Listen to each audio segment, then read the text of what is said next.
नमस्कार दोस्तों, मैं आनंद सर एक बार फिर से आपका मैथमेटिका के यूट्यूब चैनल पर स्वागत करता हूं। आज की हमारी चर्चा का विषय मित्रों हाई स्कूल से संबंधित चैप्टर नंबर 2 केमिस्ट्री का एसिड बेस एंड सॉल्ट। इसमें आज हम सेक्शन में पूरा का पूरा एसिड डिस्कस करेंगे ताकि आपको ये समझ में आ जाए। फिर दूसरे वाले में बेस और लास्ट वाले में सॉल्ट। तो सबसे पहले एसिड क्या है? तो जवाब है कोई भी चीज जो सावर हो टेस्ट में, SUR यानी कि खट्टा हो, स्वाद में जो खट्टा हो, और साथ ही साथ हमारे ब्लू लिटमस पेपर को, ये क्या है ब्लू लिटमस क्या है? तो जवाब है सर ब्लू लिटमस एक पेपर होता है जिससे हम एसिड होने की जांच करते हैं। अगर ये ब्लू कलर का लिटमस, ये दो कलर में आता है, एक ब्लू होता है और एक रेड। ब्लू से हम एसिड की जांच करते हैं, चेकअप करते हैं, और जबकि रेड लिटमस से हम बेस की जांच करते हैं। तो ये ब्लू लिटमस को चेंज कर देता है किस कलर में? तो जवाब है सर चेंजेस टू रेड। उसको रेड कलर में ये बदल देता है और हम पहचान जाते हैं कि दिया गया तत्व जो है वो एक एसिड है। ठीक है, ये वाटर सोल्यूशन में हमें, अगर इसको वाटर सोल्यूशन में डाल दिया जाए एसिड को, तो वाटर सोल्यूशन में they give H plus ion. ये डिफिनेशन हमें आर्हीनियस साहब ने दिया था कि अगर कोई भी हमारे पास एसिड है तो गारंटेड रूप से वाटर सोल्यूशन में डाल देने पर या मिला देने पर वाटर, वो H प्लस आयन हमको देता है। तो ये खासियत है हमारे एसिड्स की कि ये खट्टे होते हैं यानी कि सावर होते हैं, ब्लू लिटमस को रेड कर देते हैं, वाटर सोल्यूशन में H प्लस आयन दे देते हैं। इनके कुछ बढ़िया एग्जाम्पल हमारे पास हैं। HCl यानी कि हाइड्रोक्लोरिक एसिड, H2SO4 यानी कि H2SO4 यानी कि सल्फ्यूरिक एसिड। इसके अलावा हमारे पास CH3 COOH, ठीक है, मिथनोइक एसिड एंड सो ऑन। बहुत सारे ऐसे एसिड और भी बहुत सारे एग्जाम्पल हम लोग ले सकते हैं, जैसे फॉर्मिक एसिड HCOOH भी चल जाएगा। ठीक है, अब यहां पर मैंने बोला कि जैसे HCl है हमारे पास, इसको हमने पानी में डाल दिया तो ये क्या करेगा, H प्लस और Cl माइनस आयन दे देगा। इसमें जो H प्लस निकला इसने तो एसिड की पहचान कराई, लेकिन इसके अलावा जो एक्स्ट्रा तत्व निकलता है उसे हम लोग कॉन्जुगेट बेस के नाम से भी जानते हैं। जैसे H2SO4 ही है, इसको भी वाटर सोल्यूशन में अगर डाला गया तो ये हमें रिवर्सिबल वैसे रिएक्शन ही है हमारे पास। ठीक है, ये हमको क्या दे देगा? तो जवाब होगा 2H प्लस और SO4 डबल माइनस। ये तो हमें एसिड की पहचान करवाया, ये हमारा क्या हो गया? कॉन्जुगेट बेस हो गया। तो इसे कॉन्जुगेट बेस के नाम से भी जानते हैं। ये डिफिनेशन हमें ब्रोस्टेड लॉरी ने दिया था, लेकिन हाई स्कूल की हमारी बुकों में ये चर्चाएं नहीं है। ठीक है, कि कॉन्जुगेट बेस क्या होता है। आगे चर्चा करते हैं कि जब हम किसी भी एसिड को वाटर में जब डाल देते हैं तो ये डिपेंड करता है, या तो 100% आयोनाइज्ड होगा या तो 100% या सम पार्शियली आयोनाइज्ड होगा। इस आधार पर हम एसिड को अलग अलग कैटेगरी में बांट सकते हैं। ठीक है, आइए देखते हैं जब एसिड की कैटेगरी यानी कि काइंड ऑफ एसिड पर हम लोग चर्चा करेंगे। तो एसिड में सबसे पहला एसिड हमारा होगा स्ट्रॉन्ग एसिड। ठीक है, स्ट्रॉन्ग एसिड, एसिड जो वाटर सॉल्यूशन में 100% आयोनाइज्ड हो यानी कि पूरी तरीके से घुल घाल जाए उसमें, वो हमारा स्ट्रॉन्ग एसिड के नाम से जाना जाएगा। They are 100% ionised in water. ठीक है, अब यहां पर ध्यान दीजिएगा, जैसे एग्जांपल हमारा सबसे अच्छा है H2SO4, ये काफी स्ट्रॉन्ग एसिड है। HCl है, काफी स्ट्रॉन्ग एसिड है, ये हमें दे देगा 2H प्लस और साथ में SO4 double minus. Strong acid का अच्छा एग्जाम्पल हमारा मिनरल, एग्जाम्पल में इसके हम एक और अच्छा एसिड रख सकते हैं, वो है हमारा मिनरल एसिड। ये मिनरल एसिड क्या है? तो जवाब है सर हमारे अर्थ के गर्भ में यानी कि हमारे अर्थ के अंदर बहुत सारे मिनरल्स पाए जाते हैं। उन मिनरल्स की सहायता से अगर हम कोई एसिड बनाते हैं तो उसे हम मिनरल एसिड के नाम से जानते हैं। ठीक है, वो सारे एसिड क्या कहलाते हैं? मिनरल एसिड, और ये स्वभाव से क्या होते हैं? स्ट्रॉन्ग होते हैं। ठीक है, तो मिनरल एसिड पर थोड़ी सी चर्चा कर ली जाए, ये क्या है और कैसे क्या क्या करते हैं। इनका अच्छा एग्जाम्पल हमारे पास है HCl और HNO3। HNO3 इसके अच्छे एग्जाम्पल हैं। ठीक है, mineral acid generally strong acid होते हैं, पर इसका एक्सेप्शन भी हमारे पास मौजूद है। इसका अच्छा खासा जो हमारा एक्सेप्शन है वो कार्बोनिक एसिड है। ये कार्बोनिक एसिड मिनरल एसिड होने के बावजूद भी वीक एसिड होता है। ध्यान दीजिएगा, ये क्या होता है? वीक एसिड होता है। ठीक है, अब चलते हैं हम लोग वीक एसिड की तरफ कि ये वीक एसिड क्या होता है। ठीक है, आइए ध्यान दें। अगला, weak acid, they partially ionised in water. Partially का मतलब थोड़ा बहुत, आयोनाइज्ड इन वाटर, ये थोड़ा बहुत पानी में आयोनाइज्ड कर जाते हैं। ठीक है, बहुत सारे एग्जाम्पल इसमें दिए जा सकते हैं, जैसे कि एग्जाम्पल हमारे पास HCN भी है, ये हो जाएगा हमारा H+ और Cn-। ठीक है, अब यहां पर देखिएगा जो पार्सली आयोनाइज्ड H+ होता है वो बाकी बचे वाटर से भी रिएक्ट कर सकता है और एक नई चीज बनाता है जो हमसे बार बार हमारे एग्जाम में पूछा भी जाता है, हाइड्रोनियम आयन किसे कहते हैं। तो जब ये H+ आयन हमारा H2O से रिएक्शन करता है तो ये बना लेता है, देखिएगा 2H पहले से थे, एक H और मिल गया तो ये 3 हो जाएगा H3O+। इसको हम लोग क्या बोलते हैं? Hydronium ion. तो इस तरीके से हाइड्रोनियम नाम का निर्माण होता है। कैसे? ये जो H+ निकलता है वो वाटर के साथ क्या करता है? मेल मिलाप कर लेता है और हाइड्रोनियम आयन का निर्माण कर देता है। अब वीक एसिड का और भी कोई बढ़िया एग्जाम्पल तो हम जरूर देंगे, वो हमारा है जो हमें अपने आसपास यानी कि प्लांट और एनिमल से मिलता है और इसे हम लोग ऑर्गेनिक एसिड के नाम से जानते हैं। ऑर्गेनिक एसिड, ऐसे एसिड जो हमें एनिमल और प्लांट से प्राप्त होते हैं। Those acid obtained from plant and animal, इसे स्पेशली हम लोग प्लांट और एनिमल से पाते हैं। ठीक है, यानी कि जानवरों और पौधों से हम इसे प्राप्त करते हैं। ठीक है, बहुत सारे अच्छे एग्जाम्पल है, जैसे लेमन है। लेमन में हमारे पास कौन सा एसिड होता है? जवाब है साइट्रिक एसिड। ठीक है, दूसरा एग्जाम्पल हमारे पास बढ़िया है मिल्क। ये देखिएगा, एक मैंने आपको एग्जाम्पल दिया किसका? प्लांट का, दूसरा जानवर का। मिल्क से अगर मैं बात करूं तो मिल्क में हमारे पास लैक्टिक एसिड मौजूद होता है। लैक्टिक एसिड मौजूद होता है मिल्क के अंदर। ठीक है, ऐसे बहुत सारे एग्जाम्पल दिए जा सकते हैं दोस्तों।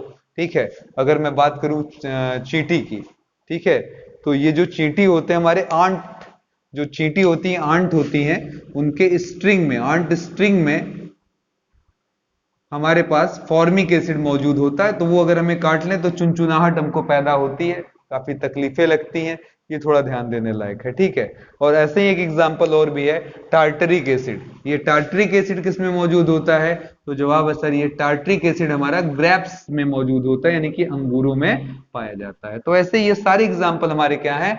ऑर्गेनिक एसिड है और ये वीक एसिड है, और हम इसीलिए इसे खा सकते हैं, क्योंकि अगर हम स्ट्रॉन्ग एसिड खाएंगे तो हमारे दांतों की बल्ले बल्ले हो जाएगी, यानी कि ये दांत गलने प्रारंभ हो जाएंगे। अगर हमारे मुंह का पीएच 5.5 के आसपास पहुंच जाए तो हमारे माउथ यानी कि दांत जो है माउथ के अंदर वो डिके होना शुरू कर देते हैं। ऐसा क्यों है? क्योंकि एसिड का जो नेचर होता है वो कोरोसिव होता है। कोरोसिव होने के नाते ये अगर किसी भी चीज के संपर्क में आ जाए, जैसे टूथ के संपर्क में आ जाए और इनका पीएच मैंने बोला 5.5 एंड बिलो हो, ठीक है, और या फिर ये किसी कपड़े यानी कि क्लोथ के संपर्क में आ जाए आदि ETC, तो ये उनको डिके कर देते हैं। क्या कर देते हैं? डिके कर देते हैं। ऐसा क्यों है? क्योंकि उनका स्वभाव कोरोसिव है। ठीक है, चलिए अब अगली चीज देखते हैं। जो स्ट्रॉन्ग एसिड है मित्रों, उसे डाइल्यूट भी किया जा सकता है। तो एक चीज और भी हम समझ लें, dilution of acid. Dilution of acid, acid को कैसे पतला कर सकते हैं हम, कैसे उसकी कंसंट्रेशन को कम कर सकते हैं। अगर वो गाढ़ा है तो उसे हल्का कैसे बना सकते हैं। तो नॉर्मल लोग कहेंगे कि भैया पानी लो, वाटर लो, ठीक है, और वाटर को क्या करो, एसिड में उठाकर डाल दो। ऐसी गुस्ताख हरकत आप कभी नहीं करेंगे, क्योंकि अगर आप ऐसे झर्र से पानी गिराएंगे तो ये धड़ाम की आवाज के साथ यहां से छींटा उठेगा और वो आपके चेहरों पर जाकर घाव पैदा कर देगा, क्योंकि ये कोरोसिव नेचर के होते हैं और आपका मुस्कुराता हुआ चेहरा इस रोते हुए चेहरे में बदल जाएगा। समझ में आ रहा है? तो ध्यान दीजिएगा, कभी भी आप वाटर को डायरेक्टली एसिड में इस तरीके से नहीं मिलाएंगे, ये बात बहुत ध्यान देंगे। बल्कि सही तरीका क्या, ऐसा क्यों हो रहा है इसको अच्छे से समझ लें, क्योंकि ये रिएक्शन जो हमारा एक्सोथर्मिक रिएक्शन होता है। एक्सोथर्मिक रिएक्शन होने के नाते अगर आपने वाटर को इसी तरीके से धड़ाम से डाला, एक बैग डाला, तो एक एक्सप्लोजिव होगा, धमाका होगा और छींटे हमारे शरीर पर आ जाएंगे। इसका सही तरीका ये रहा कि आपके को क्या करना है, यहां पर वाटर लीजिए, ठीक है, और इधर एसिड लीजिए और एसिड को धीरे धीरे, ध्यान से देखिएगा मैंने क्या बोला, थोड़े थोड़े अमाउंट में यहां गिराइए और चम्मच लेकर इसको क्या करिए, लगातार स्टीयर करते रहिए, मतलब हिलाते रहिए। जब मिल जाए फिर थोड़ा एसिड गिराइए, फिर मिलाइए। एक्सोथर्मिक तो हर हाल में ही होना है, लेकिन अगर आपने थोड़ा थोड़ा मिलाया तो थोड़ी थोड़ी एनर्जी निकलेगी और हम धीरे धीरे अपने एसिड को डाइल्यूट कर ले जाएंगे। ठीक है, अब मुद्दा ये आ चुका है कि एसिड का रिएक्शन क्या है, एसिड सबके साथ रिएक्ट कर कर क्या क्या देता है। तो reaction of acid with other things, यानी कि सबसे पहले reaction with metal, reaction with metal पहला। अगर हम किसी एसिड का रिएक्शन करवा दें मेटल से तो हमें क्या मिल जाता है? जवाब है कोई कंपाउंड, और कई बार मैं सीधे सीधे बोल सकता हूं यहां पर एक सॉल्ट मिल सकता हमको, और साथ में H2 गैस इवॉल्व होती है मित्रों।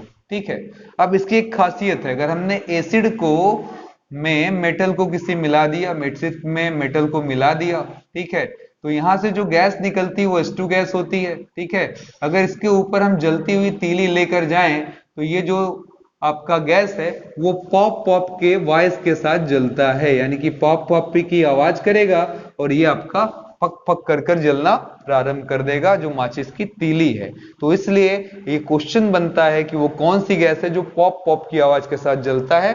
आंसर उसका हाइड्रोजन। ठीक है, एक रिएक्शन भी करा कर देख लेते हैं। अगर हमने जिंक लिया, मेटल है, H2SO4 यानी कि सल्फ्यूरिक एसिड के साथ इसका मेल मिलाप कराया तो ये Zn इस SO4 के साथ मिलकर बना लेगा ZnSO4, क्योंकि हाइड्रोजन गैस तो निकलनी ही निकलती नहीं थी मेरे भाई, तो हाइड्रोजन गैस निकल चुकी है। ठीक है, अब ध्यान दीजिए, अगले रिएक्शन की तरफ चलते हैं। Reaction number 2, reaction with. अब यहां पर हम जो रिएक्शन अगला अपने एसिड का ले रहे हैं वो मेटल कार्बोनेट के साथ लेंगे। किसके साथ लेंगे? Metal carbonate.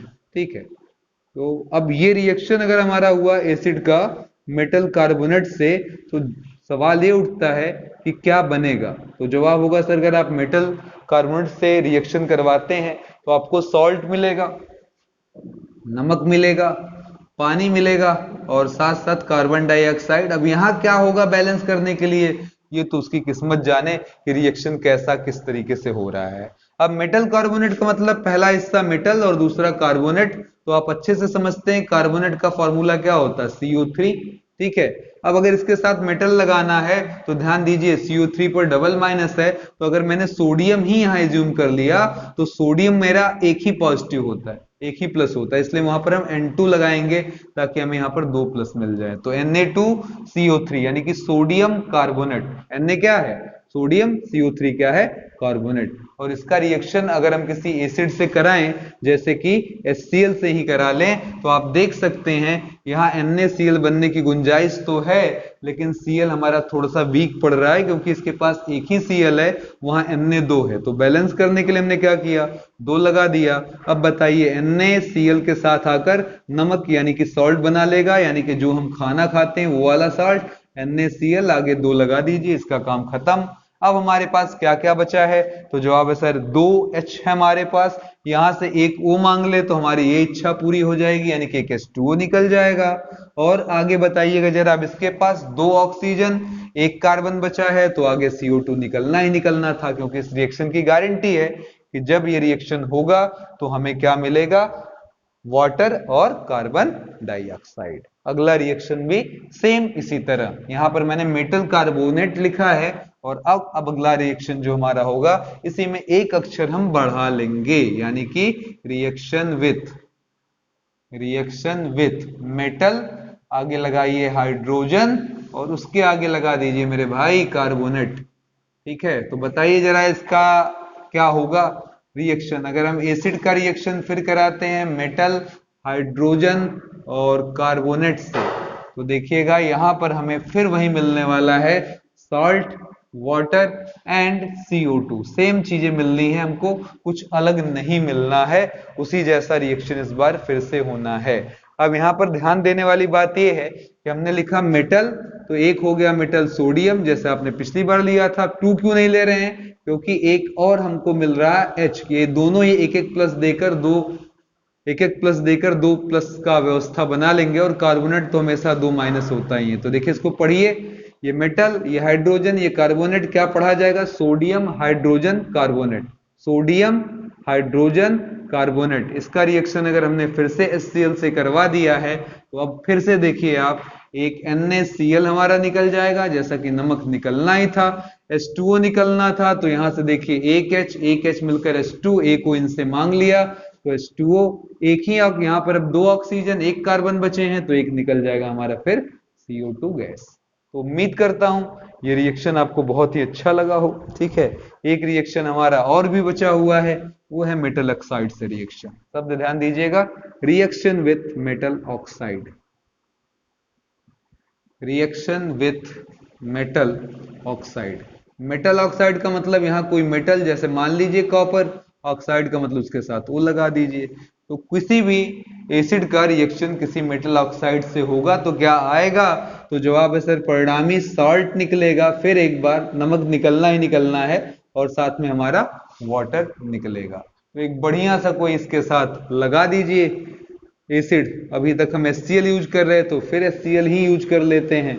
अब यहाँ पर CuO है, थोड़ा आप ध्यान दें, हमें H2O तो निकालना ही निकालना है, तो अभी एक ही H है, तो कम से कम 2 बना लीजिए, इसके लिए 2 का गुणा हो जाना है, और ये डाइल्यूट HCl रहेगा मित्रों। अब ये दोनों मिलकर के हमारे बन जाएंगे, तो जवाब हुआ सर H2O जो कि निकलना ही था, पानी जो कि निकलना ही था, और हमारे पास क्या बच गया, तो जवाब है सर एक Cu है, और उधर Cl ही है, लेकिन साथ में ये 2 भी है, यानी कि Cl के 2 हमारे पास एलिमेंट है, तो इसलिए हम कह सकते हैं CuCl2। तो ये हमारा हो गया रिएक्शन विथ एसिड वाला पोर्शन। अब हम थोड़ा सा देखेंगे use of acid. Last heading हमारी होगी एसिड से संबंधित, जिसके साथ हमारा एसिड का ये टॉपिक समाप्त हो जाएगा। तो चलिए, यूजेज ऑफ एसिड, ये रटने वाला पोर्शन है, बहुत ज्यादा समझने की जरूरत इसमें नहीं है, क्यों एक एक कर हर चीजों को आपको समझ लेना है। सबसे पहले H2SO4 हम ले लें। इसमें देखिए थोड़ा सा दिमाग लगाइए, हमारे पास सल्फर है, इसलिए फर्टिलाइजर के मैन्युफैक्चरिंग में काम आ जाएगा, फर्टिलाइजर मेकिंग में काम आ जाएगा हमारा। ये चीजों को गला देता है, H2SO4 बहुत ही कंसंट्रेटेड एसिड होता है, तो प्लास्टिक इंडस्ट्रीज में इसका रोल है प्लास्टिक को गलाने में, तो यहां पर हम कह सकते हैं सर ये इसका रोल प्लास्टिक इंडस्ट्रीज में भी है। इसके अलावा हमारा एक जगह और भी उपयोग है, तो जवाब है सर पेट्रोलियम इंडस्ट्री में भी है। ठीक है, और आप देखिए घरों में आपके बैटरी लगी होती है, तो आप कहते हैं तेजाब लाओ वाओ डाल दो, उस पानी को आप कहते हैं, बैटरी का पानी तेजाब ही होता है, यानी कि H2SO4 ही होता है। तो हम वहां पर कह सकते हैं कि हमारे बैटरीज में उपयोग होता है, लेड बैटरी में, PB बैटरीज में, लेड बैटरीज में। ठीक है, इनका यूज है। ठीक है, यूज इन लेड बैटरीज। अब अगला दूसरा हमारा है HNO3। तो इसमें सबसे इंपॉर्टेंट HNO3 का रोल है रिफाइनिंग ऑफ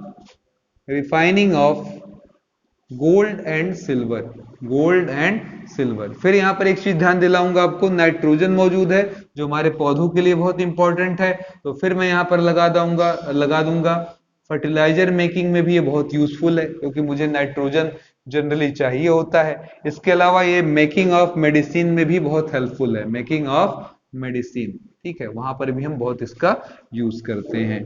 तीसरा हमारा जो एसिड है वो HCl है। HCl का खासा यूज हमारा क्लोथ इंडस्ट्री में होता है, क्लोथ इंडस्ट्री में हम इसका काफी यूज करते हैं, किसका, HCl का। इसके अलावा हमारा बैक्टीरियोसाइड बनाने में इसका काम आता है। ठीक है, बैक्टीरिया को मारने वाला बैक्टीरियोसाइड बनाने में इसका काम आता है हमारा। ठीक है, और हमारे पास, ठीक है बस काफी है। और हमारा चौथा है फॉर्मिक एसिड। फॉर्मिक एसिड, फॉर्मूले पर जरूर ध्यान दीजिएगा, काफी पूछा जाता है, HCOO और H। इसका क्या रोल है? तो जवाब है सर HCOOH का यूज हमारे पास बहुत सारा है, जैसे रबड़ मेकिंग में है, रबड़ मेकिंग में है, टमाटो केचप जो होता है आपका, टोमेटो केचप, ठीक है, केचप जो होता है आपका टोमेटो केचप, ठीक है, उसको प्रिजर्वेटिव, उसमें भी प्रिजर्वेटिव के रूप में इसको मिलाया जाता है, ठीक है। साथ में पिकल्स यानी कि जो हमारे अचार होते हैं उनमें भी हम फॉर्मिक एसिड को एज अ प्रिजर्वेटिव डालते हैं। आप कहते हैं कि एसिड मिला देने से ज्यादा दिनों तक हमारा अचार खराब नहीं होता। और अंतिम एसिड हमारा है C2H2O4। इसका नाम बता सकते हैं मेरे दोस्तों क्या हो सकता है? तो जवाब सर इसका नाम है ऑक्जेलिक एसिड। क्या नाम है इसका?